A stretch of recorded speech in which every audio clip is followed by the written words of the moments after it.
Okay, today is story time with Dale and Jeff.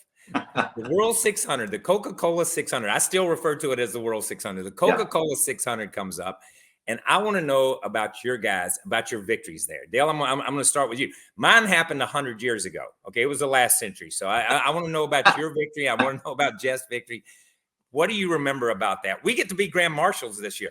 All that says about us is we've been around too long. Okay. Yes. We've been around too long, so they let us be grand marshals. But tell me all about your win.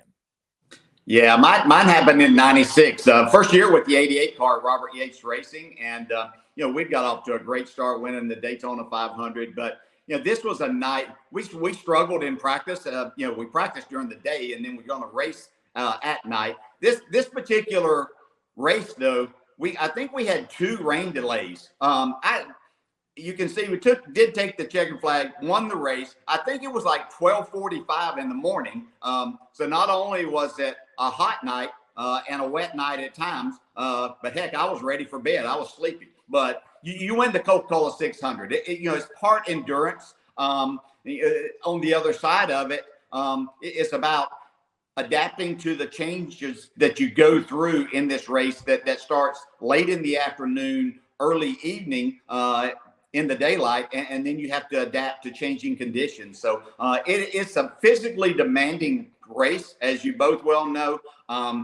There's nothing easy about it. And even in 1996, I'll tell you a quick story that when we got to inspection after the race, the bolt that holds the pulleys on that runs the sump pump, or did at that time, had broke. And I wasn't going to make another lap probably around there before the oil pressure was going to be gone and my engine was going to blow. So good thing it wasn't 601 miles.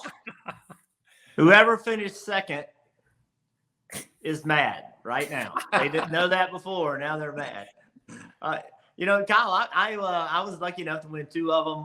One of them had just a great late race battle with Bobby Labonte, who is also one of the grand marshals. This race right here, he and I came off pit road, and we changed the lead 2 or 3 times coming off pit road. And it was during a commercial break. And there was an incredible race that we had that just never came on TV. And Bobby and I have talked about it multiple times. I was like, man, that was just a crazy race. And so I was really, really happy to win that, because you guys know how it is. When you have one of those battles late and you're able to figure a way to not mess it up, it feels good. And then this one, I don't know how the hell we won this race. I still don't know how we won this race.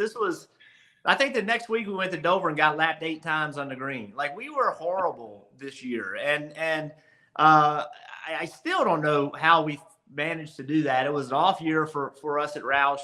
I think we were the only ones to win a race that year. The following year, we were the only ones not to win, as it goes. But it just, things fell our way, and we got right at the right time, and some other people had trouble. And it's one of those that I look at that trophy, and I'm like, man, I don't think we deserve that one, but I'm not going to give it back. Listen, there's a lot I look at that I think I didn't deserve any of this, and I don't know what they're doing sitting on my mount. I won there. I don't even know what year I won there. I was driving for the Wood Brothers. It was mid-'80s, 86, 87, something like 87. There it is, 87. And here's what happened.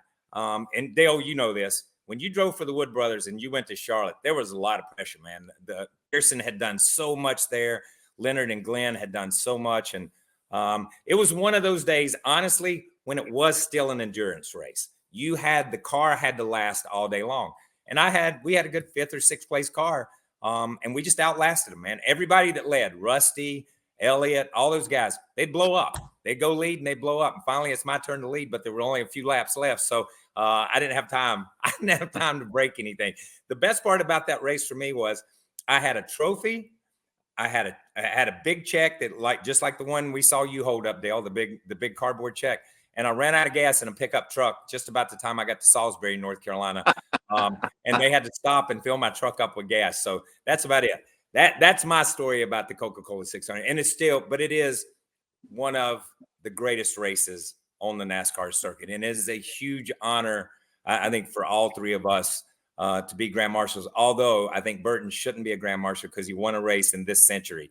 You should have to have won a race in the last century to be the grand marshal. But we are looking forward to it and can't wait to see you guys.